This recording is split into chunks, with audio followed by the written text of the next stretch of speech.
One of the fundamental truths of working in this business is that the images you get are really never the size you want, especially if you've got a digital camera. Most digital cameras today take physically large photographs that can be 3,000 by 2,000 pixels. And when you reduce them down in size, what happens is you tend to lose pixel data or detail. And there is a way of bringing them back using the Sharpen and Blur tools. And that's exactly what we're going to do in this exercise. So to get yourself started, open the Sharpen JPG image located in your exercise folder. And when it opens, you'll see it's a couple of berries on a blurry background.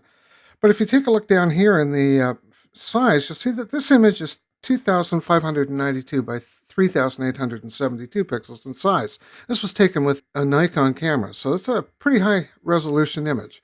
What we're going to do is we're going to reduce it down. So you select the image, modify canvas, image size, and we're going to take the height of the image to 600 pixels.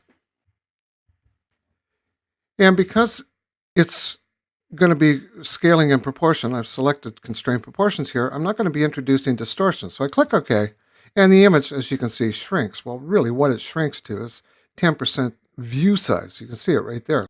So what you do is you come to this pop-up menu here, select 100%, and there we go. Now the berries are a little bit on the fuzzy side simply because of the fact that we reduced some of the detail, or we took out some of the detail in the image. So what you do is you select the image, come to your filters, and let's choose the Unsharp Mask. Now what the Unsharp Mask will do is add detail to the edges.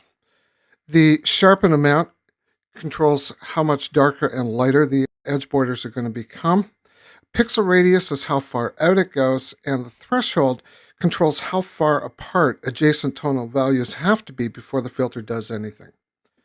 And if you take a look at the image, it's a little on the fuzzy side because of the pixel radius. If we pull the pixel radius back to, say, 1, you'll notice that a little bit more detail has come back into the berries because the contrast values have been reduced.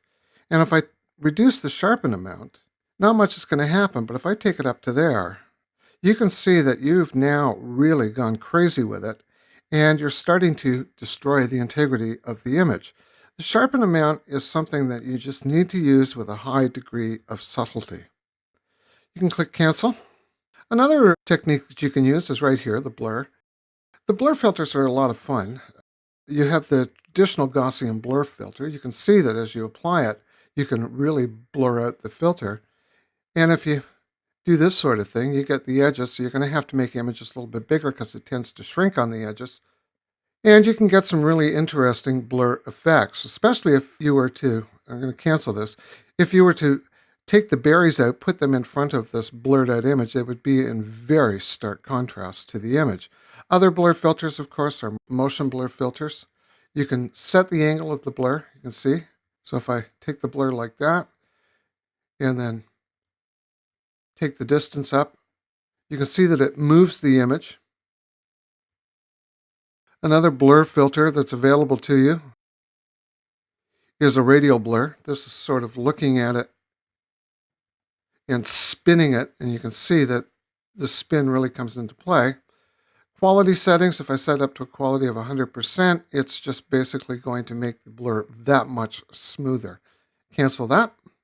And finally, with the blur filter, there is the good old zoom blur. And this sort of just zooms right in. You can see that the pixels seem to be zooming into the center of the photograph.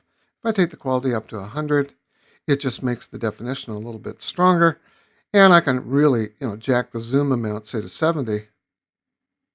And it looks like it's been turned into some sort of spaceship time warp thing. Cancel. If you're looking for more subtle effects, of course, just a simple blur. And what this will do is just soften the image. Not to any great extent, but it will soften it. And if you want to increase the blur, just choose the Blur More filter.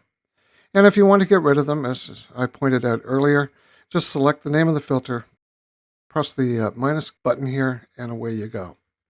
So there's Blur and Sharpen. In this exercise, I've shown you how to use the Unsharp Mask filter to increase the contrast in images that have been resized, So the key to this whole thing is the pixel radius. Please bring the pixel radius down to about 1 to start, and then you can play with the threshold values and you can play with the sharpen amount, but the key to working with this filter, of course, is subtlety. Know when to stop. I also showed you how to use the various blur filters to create some pretty interesting effects with the images.